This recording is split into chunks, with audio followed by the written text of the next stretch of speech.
ఈరోజే పాల్గొన శుక్రవారం, పైగా దశమి తిథితో కలిసి వచ్చింది. ఈరోజు లక్ష్మీదేవికి సంబంధించిన ఈ విశేషమైన కథలను విన్నా, చదివినా, చెప్పినా, వినిపించినా జన్మల దోషాలు తొలగి కోటి జన్మల పుణ్యం వస్తుంది, సకల శుభాలు కలుగుతాయి.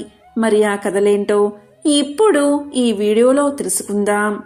హిందూ సాంప్రదాయంలో లక్ష్మీదేవి సిరి సంపదలకు దేవత.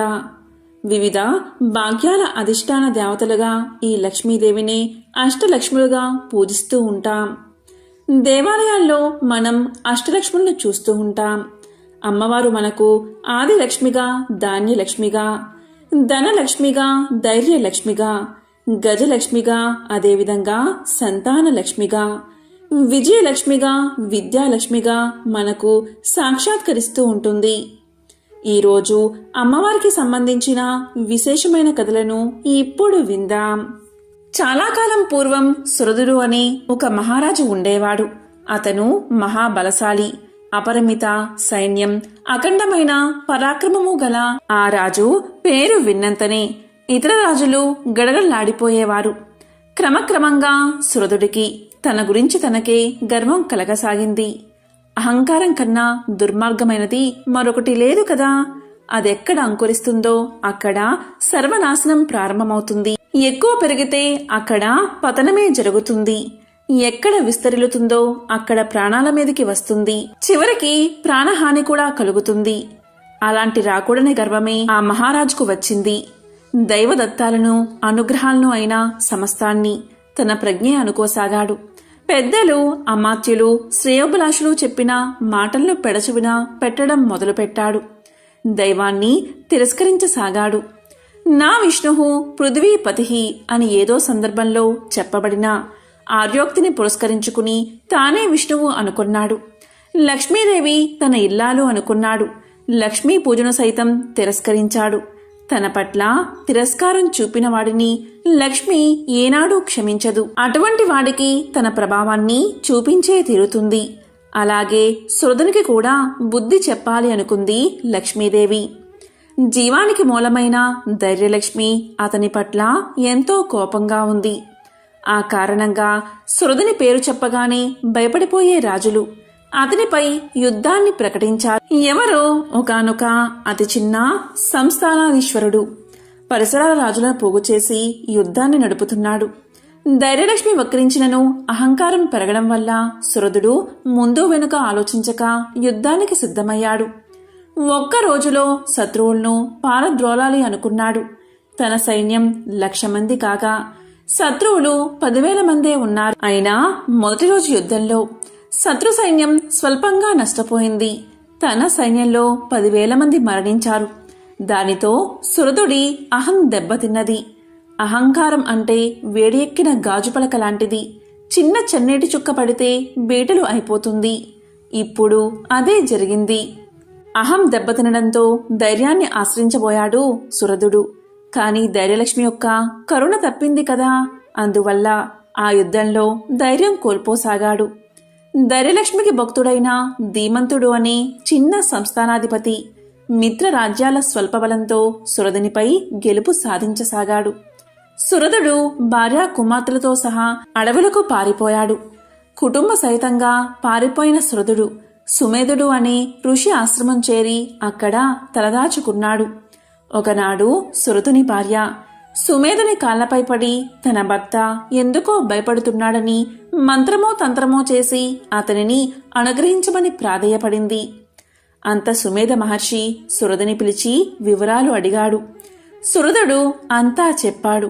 దానికి నిట్టూర్చి సుమేధుడు ఇలా చెప్పసాగాడు. ఓ మహారాజా, నీ బలానికి కుదవలేదు. నీవు యుద్ధం చేస్తే గెలుపు నీకే దక్కుతుంది. కాని నీవు ప్రధానంగా ధైర్యాన్ని కోల్పోయావు. భయము జయాన్ని కలిగించదు. భయస్థుడుకు ఇహపరాలు రెండూ దక్కవు. నాయనా, రాజుకు ధైర్య సాహసాలు ప్రధానాలు. నీవు ధైర్యం వేయడం వల్ల నీ సైన్యం కూడా పిరికితనం వహించింది. ఇదంతకీ మూలం నీవు క్షత్రియ ధర్మబద్ధంగా ధైర్యలక్ష్మిని ఆరాధించకపోవడమే. అందువల్ల ఆ అమ్మ నీకు అన్నిటినీ అనుగ్రహించి ధైర్యాన్ని మాత్రం తొలగించింది. అందుకు నీ అహంకారమే కారణమై ఉంటుంది. నా మాట విని నీవు ధైర్యలక్ష్మిని ఆరాధించు, ఆమె దయను పొందు అని మంత్రోపదేశం చేశాడు మహర్షి. అప్పట్నుంచి సురధుడు సకుటుంబంగా 3 మాసాల పాటు ధైర్యలక్ష్మిని పూజించాడు. రక్తవర్ణ, రక్తాంబరి, రక్తమాల్య భూషధారిణి, రక్తచందన దిగ్విజయమైన ఆ తల్లిని అతి నియమంగా ఆరాధించాడు. పూజ తర్వాత ఆమె ప్రసాదం తప్ప మరేమీ తినియరగడు. అతని భక్తికి ధైర్యలక్ష్మి ఆనందించింది. దీంతో ధైర్యలక్ష్మి సురధుడికి దర్శనమిచ్చి, సురదా, ఏం కావాలో కోరుకో అన్నది. అప్పుడు సురధుడు అమ్మవారికి నమస్కారం చేసి, తల్లి, నీవు నాయందే ఉండు అని పలికాడు. అనుగ్రహించింది తల్లి. ధైర్యలక్ష్మి అనుగ్రహించడమే ఆలస్యంగా సురధునికి కొత్త కల వచ్చింది. క్రమక్రమంగా పిరికితనం నుండి కోలుకోసాగాడు. ఆ అడవిలో స్వేచ్ఛగా సంచరించసాగాడు. ఆటవికులను సమీకరించుకున్నాడు. కేవలం 2000 మంది సైనికులను వెంట వెట్టుకుని తన రాజ్యాన్ని ఆక్రమించుకున్న ధీమంతుడిపై దండెత్తాడు సురధుడు. అనూహ్యమైన ఈ దాడికి ధీమంతుడు అబ్బురపడ్డాడు. తాను కూడా యుద్ధానికి సిద్ధపడ్డాడు. ఎవరూ ఊహించని విధంగా ఆ యుద్ధం 10 రోజుల పాటు సాగింది.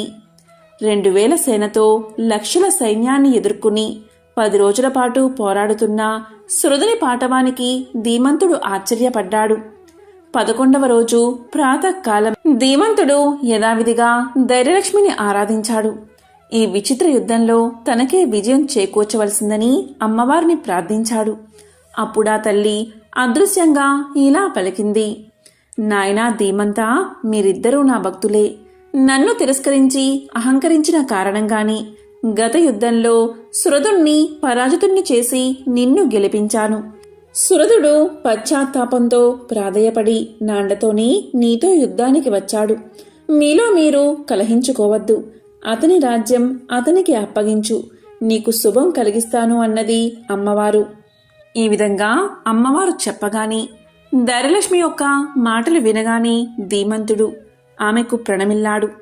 ఇలా పలికాడు, అమ్మా, ప్రపంచమంతా నీ అధీనం. నేననగా ఎంత? నువ్వెలా చెబితే అలాగే నడుచుకుంటాను అని ఆమెను స్తుతించి యుద్ధ రంగానికి బదులు సరాసరి సురధుడి శిబిరం వైపు బయలుదేరాడు ధీమంతుడు. ఆ సమయానికి సురధుడు కూడా అమ్మవారిని ఆరాధిస్తున్నాడు. అప్పుడు ధైర్యలక్ష్మి సురధుడికి ఇలా తెలియచేసింది, సురదా, ధీమంతుడు శాంతియుతంగా నీ రాజ్యాన్ని నీకు ఇచ్చేస్తాడు. తీసుకుని పాలించుకో అని చెప్పింది అమ్మవారు. అందుకు సురధుడు ఇలా పలికాడు, తల్లి, నీ ఆజ్ఞ ప్రకారమే చేస్తాను. కాకపోతే శత్రునై ఉండి దానం పట్టినట్లు అవుతుంది కదా అని సంశయిస్తున్నాను అన్నాడు సురధుడు. దీంతో అమ్మవారు అదృశ్య హాస్యం వినబడింది. ఆ సమస్యను ధీమంతుడే పరిష్కరించుకుంటాడులే అని పలికింది. అంతలోనే ధీమంతుడు మంత్రి పురోహిత సమేతుడై వచ్చి సురధునికి నమస్కారం చేసి ధైర్యలక్ష్మీదేవి ఆజ్ఞ చొప్పున అంటూ అతని రాజ్యం అతనికి అప్పగించేశాడు. అప్పుడు సురధుడు అమ్మవారి దగ్గర చెప్పినట్లే తన అనుమానాన్ని అతనికి వినిపించాడు. అందుకు ధీమంతుడు నవ్వి, మహారాజా, నీ అనుమానం ధర్మబద్ధమైనదే. కనుక క్షత్రుడు గ్రహించదగిన కన్యను నాకిచ్చి భరించవలసిన రాజరికాన్ని మీరు వహించవలసింది అని చెప్పగా సురధుడు అంగీకరించి తన కూతురైన అమృతవల్లిని ధీమంతుడికి కన్యాదానం చేశాడు. ధైర్యలక్ష్మి కృప వలన శత్రువులు బంధువులు అయ్యారు. కాబట్టి జీవులు ఎల్లవేళలా ధైర్యలక్ష్మిని విడవక సేవిస్తూనే ఉండాలి. ఎంతో పవిత్రమైన విశేషమైన ఈ కథ విన్నా చదివిన ధైర్యలక్ష్మి కృపకు పాత్రులు అవుతారు. పూర్వకాలంలో అవంతి నగరంలో సుబ్బిశెట్టి అనే వర్తకుడు ఉండేవాడు. లోభత్వం కలిగిన సుబ్బిశెట్టి ఎవరికి ఏ సహాయము చేసేవాడు కాదు. వారు ఎంతటి కష్టంలో ఉన్నా ఏమాత్రం ధన సహాయం చేసేవాడు కాదు. సుబ్బిశెట్టి లోభత్వాన్ని చూసి అందరూ అతన్ని ఈసడించుకునేవారు. ఆ ఊరి దేవాలయంలో ఉత్సవాలు జరిగినప్పుడు ప్రజలు తమకు తోచిన ధనాన్ని ఇచ్చేవారు. కానీ సుబ్బిశెట్టి మాత్రం చాలా కొద్ది సొమ్ము మాత్రమే ఇచ్చేవాడు. అది కూడా విసుక్కుంటూ ఇచ్చేవాడు. అతని పిసినారితనం భార్యకు అలాగే 2 కుమార్తెలకు నచ్చేది కాదు. కొంతకాలానికి సుబ్బిశెట్టి కుమార్తెలకు వివాహం జరిగి వారి దారిన వారు వెళ్ళిపోయారు. వయసు మీద పడుతున్నది కదా, ఇక తీర్థయాత్రలకు తీసుకెళ్లమని భార్య సుమతి సుబ్బిశెట్టిని ఎంతో ప్రాధేయపడింది. దానికి సుబ్బిశెట్టి ఇలా అన్నాడు, అదంతా వ్యయ ప్రయాసలతో కూడిన పని, ఇక్కడి నుంచే నమస్కరిస్తే సరిపోతుంది అని భార్యను కసిరాడు. సుబ్బిశెట్టి రోజులు ఇలా గడుస్తూ ఉండగా భార్య సుమతికి ఏదో తెలియని వింత రోగం వచ్చింది. పగలంతా చక్కగా ఉండే మనిషి సాయంత్రం కాగానే విపరీతమైన కాళ్ళ నొప్పులు వచ్చి కదలకుండా అయిపోయేది.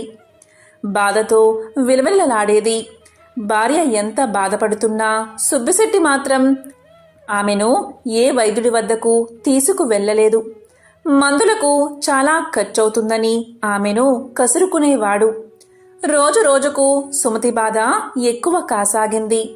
ఇది వరకు సాయంత్రానికి వచ్చే కాలనొప్పులు ఇప్పుడు మధ్యాహ్న సమయానికే రాసాగాయి. అంతేకాదు చేతులు కూడా విపరీతంగా నొప్పి చెయ్యసాగాయి. ఏ వస్తువు ఇటు తీసి అటు పెట్టే ఓపిక లేకపోయింది. భార్య ఇంతగా బాధపడుతున్నా కూడా సుబ్బిశెట్టి తనకు ఏమీ పట్టనట్లు ఉండేవాడు. వైద్యుని వద్దకు తీసుకు వెళ్లేవాడు కాదు. తల్లికి ఈ విధంగా ఉన్నదని కనీసం కుమార్తెలకు కూడా కబురు చెయ్యలేదు. చెబితే వారందరూ కుటుంబాలతో సహా వచ్చి ఇంట్లో తిష్ట వేస్తారని, దానివల్ల ఎంతో డబ్బు ఖర్చవుతుందని భార్య సుమతినే ఈసడించుకునేవాడు. ఏ మందులు వాడకపోవడం చేత సుమతి ఆరోగ్యం నానాటికి క్షీణించసాగింది. మంచం మీద నుండి కదిలే ఓపిక కూడా నశించింది. చూపు మందగించింది. ఆ విధంగా ఎన్నో బాధలు పడి చివరకు ఒకరోజు సుమతి చనిపోయింది. ఈ కబురు తెలుసుకున్న కుమార్తెలు ఇంటికి వచ్చారు. తండ్రి పిసినారితనం వల్లే తల్లికి సరిగ్గా వైద్యం అందక చనిపోయిందని బాధపడ్డారు. తండ్రిని ఎంతగానో అసహ్యించుకున్నారు. భార్య చనిపోవడంతో సుబ్బిశెట్టిలో కొంత మార్పు వచ్చింది. చేసిన పాపాల వల్ల వ్యాపారం బాగా దెబ్బతిన్నది. కానీ పిసినారితనం మాత్రం ఏమాత్రం తగ్గలేదు. కొన్ని నెలలు వ్యాపారం సరిగ్గా లేక చాలా నష్టం వచ్చి చివరకు ఉన్న ఇల్లు కూడా అమ్మి వేయవలసి వచ్చింది. ఊరివారెవరూ ఇటువంటి సహాయం చేయడానికి కూడా ముందుకు రాలేదు. చివరకు తినడానికి తిండి లేక పూట గడవక సుబ్బిశెట్టి చాలా కష్టాలు పడ్డాడు. ఎంతో దర్జాగా బతికిన ఆ ఊరిలోని తల ఎత్తుకోలేక ఒకరోజు అర్ధరాత్రి ఊరు విడిచి బయలుదేరాడు. ఒంట్లో ఏమాత్రమూ ఓపిక లేదు. అయినా సరే చేతికర్ర సహాయంతో అడవిదారి పట్టి వెళ్లాడు సుబ్బిశెట్టి. ఉదయానికి మరో ఊరు చేరాడు. అక్కడ 2 రోజులు ఉండి ఆ ఊరివారు కూడా తన్ను గుర్తించడంతో అవమానాన్ని భరించలేక అక్కడి నుండి ఒకనాడు అర్ధరాత్రి ఊరు విడిచి బయలుదేరాడు. కొంత దూరం వెళ్ళగానే అడవి వచ్చింది. అంతా చీకటిగా ఉంది. సరిగ్గా తిండి కూడా తినకపోవడం వల్ల నడక కూడా సరిగ్గా రావడం లేదు. ఇంతలో ఒక్కసారిగా ఎదురుగా ఎలుగుబంటి కనిపించింది. ఇక సుబ్బిశెట్టి పై ప్రాణాలు పైనే పోయాయి. ఎలుగుబంటి భీకరంగా అరుస్తూ సుబ్బిశెట్టిపైకి దూకబోయింది. ఒక్కసారిగా జరిగిన ఈ పరిణామానికి సుబ్బిశెట్టి ఒళ్ళు జలధరించింది. ప్రాణాలు అరచేత పట్టుకుని పరుగులు తీశాడు. కాళ్లకు ముళ్ళు గుచ్చుకుంటున్నా లెక్క చెయ్యక ఒంట్లో లేని ఓపిక తెచ్చుకుని పరిగెత్తసాగాడు. ఎలుగుబంటి కూడా భీకరంగా అరుస్తూ సుబ్బిశెట్టి వెనకాలే పరిగెత్తసాగింది. ఇలా కొంత దూరం వెళ్లిన తర్వాత సుబ్బిశెట్టి ఒక పాడుబడిన భవనంలోకి ప్రవేశించాడు. ఒక్కసారిగా లోపలికి పరిగెత్తి ఏమాత్రం శబ్దం చేయకుండా దాక్కున్నాడు. లోపల అంతా కటిక చీకటిగా ఉంది. అయినా కిక్కుమనకుండా దాక్కున్నాడు. ఎలుగుబంటి కాసేపు చుట్టుపక్కల తిరిగి తన దారిన తాను వెళ్ళిపోయింది. ఆ చీకట్లో సుబ్బిశెట్టి దాక్కున్నది ఒక పురాతన ఆలయం. ఇంతకు ముందు ఎలుగుబంటి అంటే భయం. ఇప్పుడు భయం లేదు. కాని ఇప్పుడు ఈ కటిక చీకట్లో కూర్చోవాలి అంటే సుబ్బిశెట్టికి విపరీతమైన భయం వేసింది. నెమ్మదిగా అటు ఇటు తడుముకుంటూ 2 చికుముకురాలు సంపాదించి వాటితో కొంత వెలుగు రాగానే ఎదురుగా చూసిన దృశ్యాన్ని అతనికి ఆశ్చర్యం వేసింది. ఆ వెలుగులో శ్రీ మహాలక్ష్మీదేవి యొక్క విగ్రహం కనిపించింది. తాను ఉన్నది మహాలక్ష్మి ఆలయమని సుబ్బిశెట్టికి అర్థమైంది. ఆ గుడి ఎవరూ పట్టించుకోకపోవడం చేత శిథిలావస్థలో ఉన్నదని సుబ్బిశెట్టి గమనించాడు. ఎంతో బూజుగా ఉంది. చీకటిగా ఉండడం చేత అమ్మవారి విగ్రహాన్ని చూసి భయపడ్డాడు. నిత్య ధూపదీప నైవేద్యాలు లేకపోవడం వల్ల విగ్రహం చూసేవారిని భయపెట్టేలా ఉంది. ఏ విధంగా అయినా ఇక్కడ దీపం వెలిగించకపోతే తాను ఉండేలా కనిపించడం లేదు. అలా అని బయటకు వెళ్దామంటే ఎలుగుబంటి భయముంది. ఇక అటూ ఇటూ చూసిన సుబ్బిశెట్టికి అదృష్టం కొద్దీ ఒక పాత నూనె సీసా కనబడింది. దాన్ని తీసి పక్కనే ఉన్న ఒక పాత గుడ్డతో దీపాన్ని వెలిగించాడు. అమ్మయ్య అనుకున్నాడు. ఆ కాంతి వల్ల సుబ్బిశెట్టి కొంత ధైర్యాన్ని తెచ్చుకున్నాడు. పరిగెత్తి అలసిపోయి ఉండడం వల్ల సుబ్బిశెట్టికి వెంటనే గాఢ నిద్ర పట్టింది. గోడకు ఆనుకుని కూర్చుని అలాగే పడుకున్నాడు. ఇంతలో సుబ్బిశెట్టికి కలలో మహాలక్ష్మీదేవి దర్శనం ఇచ్చింది. ఆమె ఇలా పలికింది, సుబ్బిశెట్టి, నీవు జీవితంలో ఎన్నో పాపాలు చేశావు. మితిమీరిన పిసినారితనంతో చివరకు కట్టుకున్న భార్యను కూడా పోగొట్టుకున్నావు. ఎవరికి గుప్పెడు బియ్యాన్ని కూడా దానం చెయ్యలేదు. కానీ ఈరోజు నీవు నా దేవాలయంలో దీపం వెలిగించగానే నీ పాపాలన్నీ నశించాయి.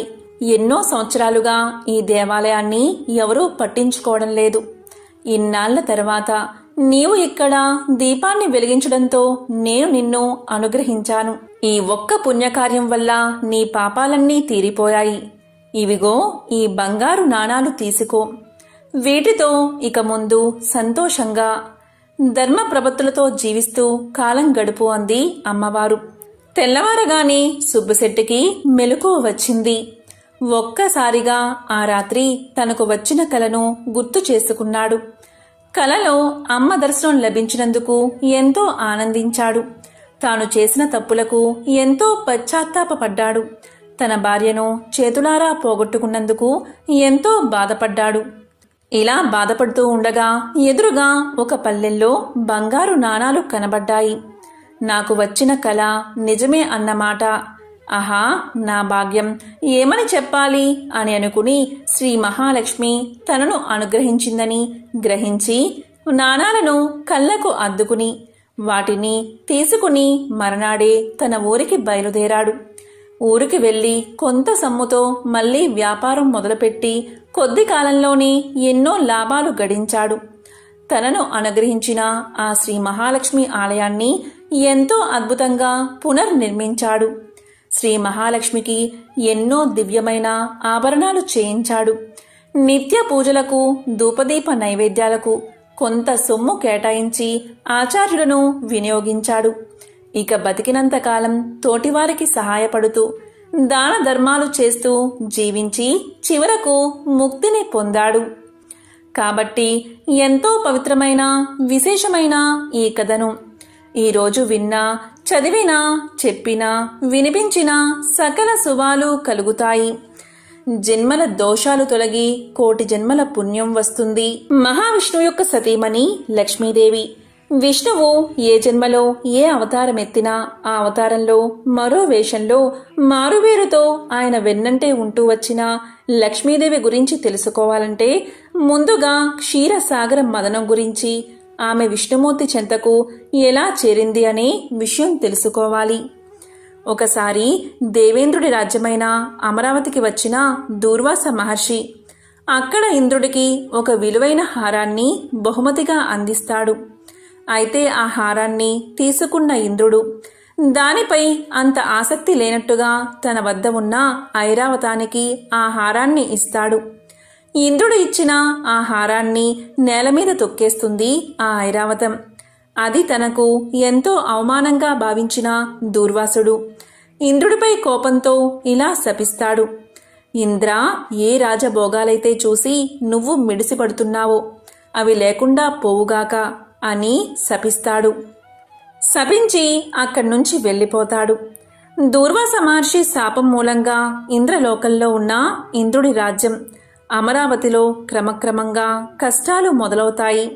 రాజ్యంలో సుఖశాంతులు కరువై ప్రజలు అష్టకష్టాల పాలవడం స్పష్టంగా కనిపిస్తుంది. అదే సమయంలో రాక్షసులు కూడా ఇంద్రుడి అమరావతిపై దండెత్తి ఇంద్రుడిపై విజయాన్ని సాధిస్తారు. దీంతో ఏం చెయ్యాలో అర్థం కాని దేవేంద్రుడు దేవుళ్ళందరినీ తీసుకుని విష్ణు వద్దకు వెళ్ళి మొరపెట్టుకుంటాడు. రాక్షసుల అరాచకాలు చెప్పుకుని పరిష్కారం సూచించాల్సిందిగా వేడుకుంటాడు. దేవేంద్రుడి మొర ఆలకించిన విష్ణువు సముద్రంలో క్షీరసాగర మదనం చెయ్యాల్సిందిగా సూచిస్తాడు.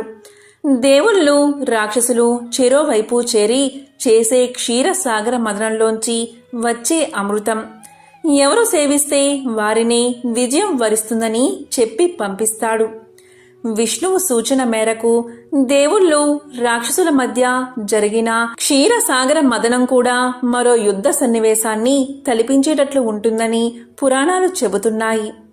క్షీరసాగర మదనం చేసే క్రమంలోనే సముద్ర తరంగాల మధ్యలోంచి ఓ తామర పువ్వుపై కూర్చున్న లక్ష్మీదేవి ప్రత్యక్షమవుతుంది. ఆమె ఇంద్రుడి వైపు ఉన్న దేవుళ్లను సమర్థిస్తూ విష్ణువు చెంతకు చేరుతుందని, అలా క్షీరసాగర మదనంలోంచి జన్మించిన లక్ష్మీదేవి ఆశీస్సులతో ఇంద్రుడు రాక్షసులపై పైచేయి సాధించి తిరిగి తన రాజ్యాన్ని కాపాడుకున్నాడు అని పురాణాల్లో ఇతిహాసాల్లో చెప్పబడి ఉంది. పురాణాల ప్రకారం లక్ష్మీదేవి పుట్టుకు ఇది ఒక కారణం. లక్ష్మీదేవి ఒక చోట స్థిరంగా ఉండదు అనేది జగమెరిగిన సత్యమే. గర్విష్ఠులు ఈర్ష్యా ద్వేష పూరితుల ఇంట్లో లక్ష్మీదేవి కొలువై ఉండదు అనడానికి దుర్యోధనుడి ఉదంతమే ప్రబల ఉదాహరణ. ఒకరోజు తన తండ్రి ధృతరాష్ట్రుని ముందు నిలిచిన దుర్యోధనుడు పాండవాదుల పట్ల తనకు గల అక్కసునంతా వెళ్ళగక్కుతాడు. పాండవులు సంపదల మధ్య తులతూగిపోతున్నారని, లెక్కలేనంతమంది మృత్యులతో రాజప్రాసాదాలతో విలసిల్లుతున్నారని తనేం చెయ్యాలో చెప్పాలి అంటూ అభ్యర్థిస్తాడు. కొడుకు మాటలు విన్న ధృతరాష్ట్రుడు పాండవుల్లా ఐశ్వర్యంతో తులతూగాలి అంటే నీతి నియమాలతో ప్రవర్తించాలని, అందుకు ఉదాహరణ ప్రహ్లాదుడే అని చెబుతాడు. అవును, ప్రహ్లాదుడు రాక్షసుల మధ్య జన్మించినప్పటికీ అతడు నడిచిన బాట నైతిక ప్రవర్తనలతో కూడుకున్నదే. ఒకసారి విషయవాంఛలతో విసిగిపోయిన ఇంద్రుడు తన గురువైన బృహస్పతిని కలిసి తను కోల్పోయిన సంతోషాన్ని ఏ విధంగా తిరిగి తెచ్చుకోవాలో చెప్పమంటాడు. ఇంద్రుడి మాటలు విన్న దేవగురువు విజ్ఞానమే అన్ని విధాలైన సంతోషాలకు మూలమని, దాన్ని తెచ్చుకునేందుకు ప్రయత్నించమని చెబుతాడు. ఇంద్రుడి మనసులో మరో సందేహం, విజ్ఞానం కంటే గొప్పదైన విషయం ఏమైనా ఉందా అని. అదే విషయాన్ని బృహస్పతిని అడిగితే ఆ సంగతి తెలుసుకోవాలంటే రాక్షస గురువు శుక్రాచార్యుణ్ణి కలుసుకోమంటాడు. వెంటనే ఇంద్రుడు శుక్రుడి దగ్గరకు వెళ్ళి తన సందేహాన్ని వెళ్లబుచ్చుతాడు.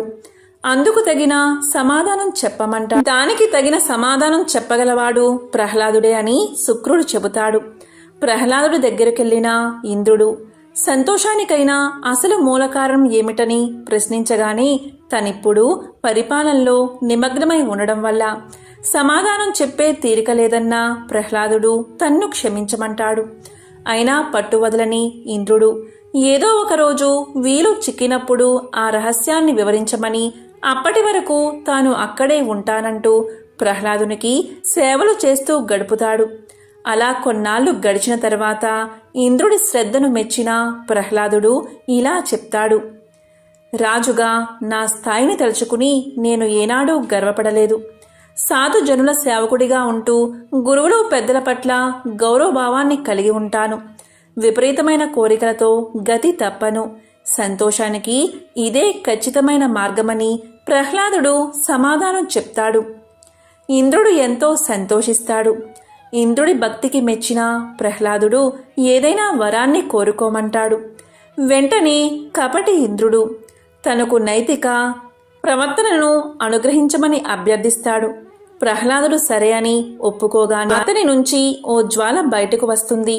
నేను నీలోని నీతివంతమైన నడవడిని, నువ్వు నన్ను వెలికి తీసినందువల్ల ఇకపై నీ శిష్యునిలో నివసిస్తానని చెప్పి ఇంద్రుడిలోకి ప్రవేశిస్తుంది.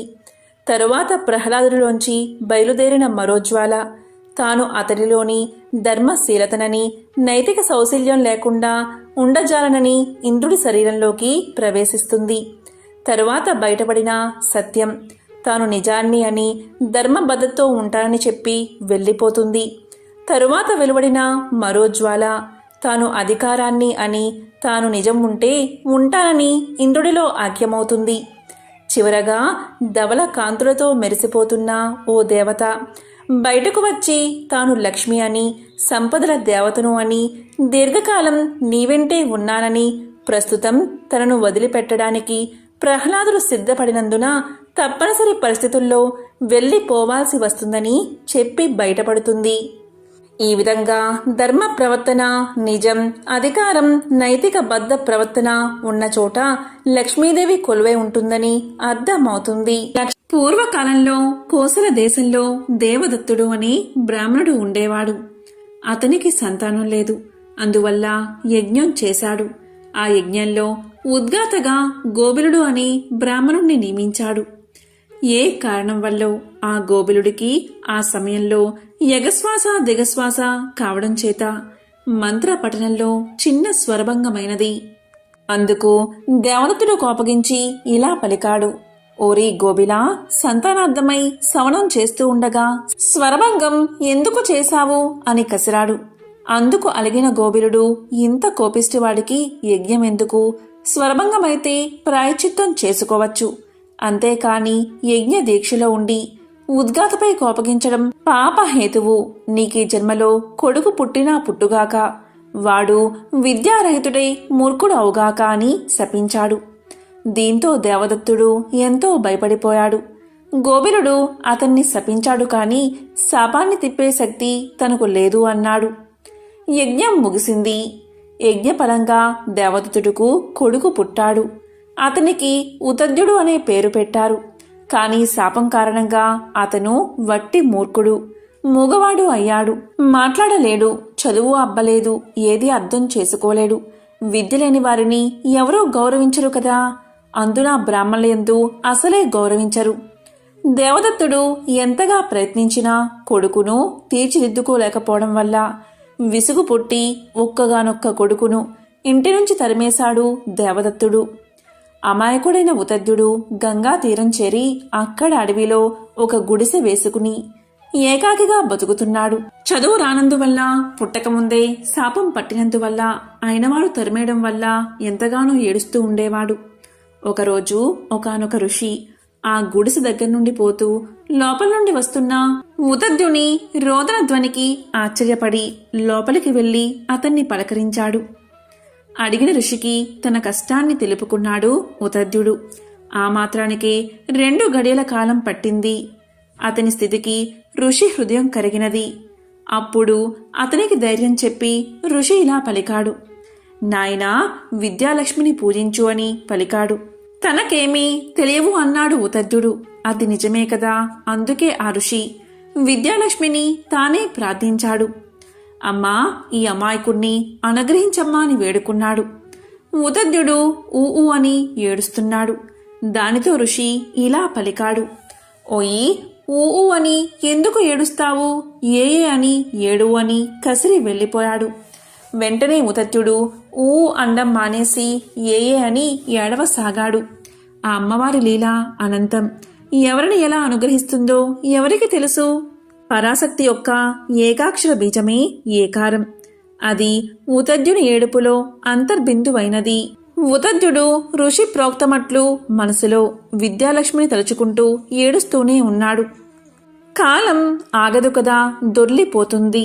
క్రమక్రమంగా అతనికి లోక విషయాలు ఎరుకపడసాగాయి. అతనిలో మేధ అభివృద్ధి సాగినది. అతని ఆలోచనే పూజా సర్వస్వంగా, అతని కన్నీరే పాదాభిషేక ద్రవంగా, అతని ఓ ఏలే జపంగా స్వీకరించింది అమ్మవారు. కాని తన అభివృద్ధి కూడా అతనికి తెలిసి వచ్చేటట్లు లేదు. ఇలా గడుస్తూ ఉండగా ఒకనాడు ఒక కోలచే దెబ్బతిన్న లేడీ రివ్వున వచ్చి అతని గుడిసెలో దాక్కుంది. అది చూశాడు ఉతద్యుడు. లేడి పిల్లే కదా అని దాన్నేమీ చేయలేదు. తాను మాత్రం గుడిసె బయటకు వచ్చి కూర్చున్నాడు. అంతలోనే ఒక బోయవాడు విల్లములతో అక్కడకు వచ్చాడు. వచ్చి ఉతద్యుణ్ణి చూసి, అయ్యా, బ్రాహ్మణ వలె ఉన్నావు.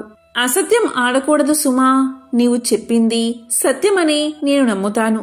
కాబట్టి నిజమే చెప్పాలి. నేను వేటాడిన లేడీ ఇటుగా పారిపోయి వచ్చింది. దాన్నేమైనా చూసావా? ఎలా వెళ్ళిందో, ఎక్కడికి వెళ్ళిందో సత్యం చెప్పు. వేట లేకపోతే నా సంసారం ఆకలితో చనిపోతుంది అన్నాడు వేటగాడు. ఉతద్యుడు దీంతో ధర్మ సంకటంలో పడ్డాడు. అసత్యం ఆడకూడదు అంటే అబద్ధం చెప్పకూడదు. నిజం చెప్తే లేడీ చనిపోయింది, చెప్పకపోతే బోయమాని సంసారం పోతుంది. అలా దుఃఖిస్తూ ఈ సమస్య పరిష్కరించడానికి నాకు చదువు లేదు కదా అని లోపలే బాధపడుతూ శ్రీ విద్యాలక్ష్మి దయవల్ల టక్కున అతనికి ఒక శ్లోకం వచ్చింది. అతడు ఇలా పలికాడు, ఓ బోయవాడా, దేన్నైనా చూడగలిగిన వానికి అంటే కనులకు మాట్లాడే శక్తి లేదు. మాట్లాడగలిగిన దానికి అంటే నోటికి చూసే శక్తి లేదు. ఓ కిరాతకుడా, నేనేదో నా ధ్యానంలో నేనుండగా నీవెందుకు నన్ను లేడికై పదే పదే అడుగుతావు అని అన్నాడు ఉతద్యుడు. ఇలా పలకగానే తక్షణమే అదృశ్య దేవతలు సత్యం సత్యం అని పలికారు. అతనికి సత్యవ్రతుడు అనే బిరుదు ఇచ్చారు. బోయవాడు అతనికి నమస్కారం చేసి వెళ్ళిపోయి అతని గురించి పట్టణంలో చెప్పసాగాడు. మరికొంతకాలానికి ఆ సత్యవ్రతుడే శ్రీ విద్యాలక్ష్మి కృపా కటాక్షంచే మహాకవిగా మారాడు. ఈ శ్రీ విద్యాలక్ష్మి ప్రభావాన్ని చదివినా విన్నా సర్వశుభాలు కలుగుతాయి. సంపదకు దేవత అయిన లక్ష్మీదేవి ఆశీర్వాదం కోసం భక్తులు ఆమెను పూజిస్తూ ఉంటారు. దీనివల్ల లక్ష్మీదేవి ఆశీస్సులు తమపై ఎప్పుడూ ఉంటాయని ప్రగాఢంగా నమ్ముతారు. లక్ష్మీదేవి సిరి సంపదల దేవత. అయితే లక్ష్మీదేవి ఎటువంటి ఇంట్లో ఉంటుందో ఈ చిన్న కథ ద్వారా మనం తెలుసుకుందాం. పూర్వకాలంలో ఒకానొక గ్రామంలో మిత్రశర్మ అనే బ్రాహ్మణుడు ఉండేవాడు. అతను లక్ష్మీదేవి యొక్క పరమ భక్తుడు. అయితే ఏమైందో ఏమో గాని ఒకసారి లక్ష్మీదేవి మిత్రశర్మపై కోపగించుకుని మిత్రశర్మకు సాక్షాత్కరించి ఇలా పలుకుతుంది. మిత్రశర్మ, నీ ఇంటి నుంచి నేను వెళ్ళిపోతున్నాను. నేను వెళ్ళిన వెంటనే నా అక్క అయిన దరిద్రదేవత నీ ఇంట్లోకి వస్తుంది. కానీ నేను నీకు ఒక వరాన్ని ఇవ్వాలి అనుకుంటున్నాను అని పలికింది లక్ష్మీదేవి. అప్పుడు మిత్రశర్మ ఇలా అంటాడు, అమ్మా, నువ్వు వెళ్తాను అంటే ఆపే శక్తి నాకు లేదు. అలాగే దరిద్రదేవత వస్తాను అంటే ఆపే శక్తి అంతకన్నా లేదు. మీలో ఒకరు ఉన్న చోట ఒకరు ఉండరు. కాబట్టి దరిద్రదేవత వచ్చిన వేళ మా ఇంటిలో ఇప్పుడు ఒకరి పట్ల ఒకరికున్న ప్రేమాభిమానాలు అలాగే ఉండేటట్లు వరాన్ని ఇవ్వమ్మా అని కోరాడు మిత్రశర్మ. వెంటనే లక్ష్మీదేవి తదాస్తు అని పలికి ఆ ఇంటి నుంచి వెళ్లేటప్పుడు మిత్రశర్మకు వరాన్ని ప్రసాదిస్తుంది. కొన్ని రోజుల తర్వాత ఇంటిలో వంట చేస్తున్న మిత్రశర్మ భార్య కూరలో ఉప్పు కారం సమపాలంలో వేయమని కోడలికి చెప్పి గుడికి వెళ్లిపోయింది. కొంతసేపటికి చిన్న కోడలు ఉప్పు కారం కూరలో వేసి ఏదో పనిలో పడిపోయింది. మరికొంతసేపటికి పెద్ద కోడలు వచ్చి కూరలో ఉప్పు వేశారో లేదో అని అనుమానం వచ్చి తను కూడా ఆ కూరలో మళ్లీ ఉప్పు కారం వేసేస్తుంది. ఇంతలో అత్తగారు గుడి నుంచి ఇంటికి వస్తుంది. కూరలో ఉప్పు కారం వేశారో లేదో అని అనుకుని తాను కూడా కొంత ఉప్పు వేస్తుంది. ఇక మధ్యాహ్నం సమయమైనది. మిత్రశర్మ భోజనానికి కూర్చున్నాడు. మిత్రశర్మ భార్య భోజనాన్ని వడ్డించింది. కూరను తినగానే మిత్రశర్మకు కూరలో ఉప్పు ఎక్కువైందని గ్రహించి దరిద్ర దేవత ఇంట్లోకి ప్రవేశించిందని తెలుసుకుంటాడు మిత్రశర్మ. ఏమీ మాట్లాడకుండా తిని లెగుస్తాడు. కొంతసేపటికి ఆ వ్యక్తి యొక్క పెద్ద కొడుకు కూడా భోజన సమయంలో ఉప్పు ఎక్కువైందని గ్రహించి ఇలా పలుకుతాడు, నాన్నగారు భోజనం చేశారా అని తన భార్యని అడుగుతాడు.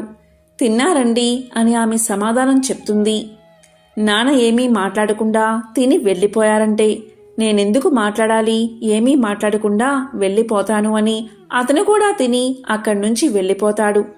ఆ ఇంట్లో వాళ్ళంతా భోజనం చేసి వంట గురించి మాట్లాడకుండా ఉంటారు. ఆ రోజు సాయంత్రం దరిద్ర దేవత ఆ మిత్రశర్మ దగ్గరికి వచ్చి ఇలా పలుకుతుంది, మిత్రశర్మ, నేను దరిద్ర దేవతను. నేను ఇక్కడ ఉండలేను. ఎందుకంటే ఏ ఇంట్లో అయితే కలహాలు ఉంటాయో, ఏ ఇంట్లో అయితే భార్యాభర్తలు తరచూ దెబ్బలాడుకుంటారు, ఏ ఇంట్లో అయితే కుటుంబ సభ్యుల మధ్య సఖ్యత ఉండదో అటువంటి ఇంట్లోనే నేను ఉంటాను. మీ ఇంట్లో నేను అస్సలు ఉండలేను. ఎందుకంటే ఉప్పు కషాయమైన వంట తిని కూడా మీ మధ్య ఎటువంటి మనస్పర్ధలు రాలేదు. మీరు ప్రేమగా ఐక్యమత్యంగా ఉన్నారు. ఇటువంటి చోట నేను ఉండలేను అని వెళ్ళిపోతుంది దరిద్రదేవత. దరిద్రదేవత వెళ్ళిపోవడంతోటే ఆ ఇంట మళ్ళీ లక్ష్మీదేవి నివాసం ఏర్పరచుకుంటుంది. కనుక ఏ ఇంట్లో అయితే ప్రేమ, ఆప్యాయతలు మరియు శాంతి కలకల్లాడుతూ ఉంటాయో ఆ ఇల్లు లక్ష్మీ నివాసమని మన పురాణాలు చెబుతున్నాయి. ఎంతో విశిష్టమైన ఈ కథను విన్నా, చదివినా, చెప్పినా, వినిపించినా సకల శుభాలు కలుగుతాయి. కాబట్టి ఎప్పుడూ కూడా ప్రేమానురాగాలతో ఉండాలి. లక్ష్మీదేవి ఇంటికి వస్తుందని ఎటువంటి సంకేతాలు కనిపిస్తాయో ఇప్పుడు తెలుసుకుందాం. ఇంట్లో అకస్మాత్తుగా నల్ల చీమలు గుంపులుగా ఏర్పడి ఏదైనా తినడం ప్రారంభిస్తే అది లక్ష్మీదేవి రాకకు సంకేతం. ఇంట్లో పక్షి గూడు కట్టుకోవడం కూడా లక్ష్మీదేవి ఆగమనానికి సూచన.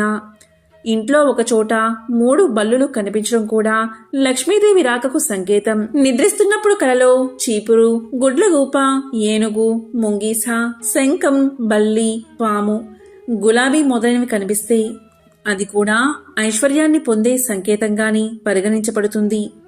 ఏ ఇంట్లో అయితే ప్రశాంతత ఉంటుందో, ఏ ఇల్లు శుభ్రంగా ఉంటుందో, ఏ ఇంట్లో భార్యాభర్తలు అన్యోన్యంగా ప్రేమానురాగాలతో ఉంటారు ఆ ఇంట్లో లక్ష్మీ కటాక్షం తప్పనిసరిగా ఉంటుంది. లక్ష్మీం క్షీర సముద్రరాజ తనయాం శ్రీరంగ దామేశ్వరీం దాసీభూత సమస్త దేవవనితాం లోకైక దీపాంకురం శ్రీ మన్మంత కటాక్ష లబ్ధ విభవ బ్రహ్మేంద్ర గంగాధరం త్వాం త్రైలోక్య కుటుంబనీం సరసిజాం వందే ముకుంద ప్రియాం. కమలాలను 2 చేతులతో ధరించి అభయ వరద హస్త ముద్రలను ప్రదర్శిస్తూ గజరాజు సేవిస్తూ ఉండగా శ్రీ మహాలక్ష్మి రూపంలో అమ్మ దర్శనమిస్తుంది. మహాలక్ష్మీదేవి సర్వ మంగళకారిణి, ఐశ్వర్యప్రదాయిని, అష్టలక్ష్ముల సమిష్టి రూపమే మహాలక్ష్మి. ఈమె క్షీరాబ్ది పుత్రిక. డోలాసురుడు అని రాక్షసుణ్ణి సంహరించిన దేవత మహాలక్ష్మి. శక్తిత్రయంలో ఈమె మధ్యశక్తి. ఈమెను ఉపాసిస్తే ఫలితాలు శీఘ్రంగా కలుగుతాయని పురాణాలు చెబుతున్నాయి. యా దేవీ సర్వభూతేషు లక్ష్మీ రూపేణ సంస్థిత అంటే అన్ని జీవుల్లోనూ ఉండే లక్ష్మీ స్వరూపం దుర్గాదేవి అని చండీ సప్తసతి చెబుతుంది. కాబట్టి శరన్నవరాత్రుల్లో దుర్గాదేవిని పూజిస్తే సర్వ మంగళ మాంగళ్యాలు కలుగుతాయి. అమ్మవారికి వడపప్పు, చలిమిడి నివేదన చెయ్యాలి.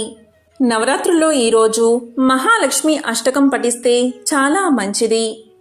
లక్ష్మీదేవి అంటేనే సంపదకు ప్రతిరూపం. అందుకనే ఆ తల్లిని శ్రీ మహాలక్ష్మి అని పిలుస్తారు. శ్రీ అంటే సిరి సంపదలే. అమ్మవారిని పూజిస్తే ఎలాంటి కోరికైనా నెరవేరుతుందని నమ్మకం. అమ్మవారు అనుగ్రహించే వరాలను బట్టి ఆమె 8 రూపాల్లో పూజిస్తారు. వాళ్ళే అష్టలక్ష్ములు. అష్టలక్ష్ములను పూజిస్తే మహాలక్ష్మి అనుగ్రహం త్వరగా సిద్ధిస్తుంది. ఈరోజు ఉల్లిపాయ తినకూడదని పెద్దల మాట. ఎందుకంటే ఉల్లిపాయ తామసిక గుణానికి చిహ్నం. అలాంటి లక్షణాలు ఉన్న చోట అమ్మవారు స్థిరంగా ఉండరు. అందుకే ఈరోజు ఉల్లిపాయ తినకూడదు. లక్ష్మీదేవి చెల్లని చూపుల కోసం భక్తులు ఎదురు చూస్తూ ఉంటారు. తమ ఇళ్లను పావనం చెయ్యాలని ముకులిత హస్తాలతో ప్రార్థిస్తూ ఉంటారు. ఆ తల్లి భక్త జనప్రియ. తనను పూజించిన భక్తులను తప్పక కరుణిస్తుంది. ఎంతో పవిత్రమైన విశేషమైన ఈ కథలను ఈరోజు విన్నా, చదివినా, చెప్పినా, వినిపించినా సకల శుభాలు కలుగుతాయి. జన్మల దోషాలు తొలగి కోటి జన్మల పుణ్యం వస్తుంది. ఓం శ్రీ మహాలక్ష్మియే నమః.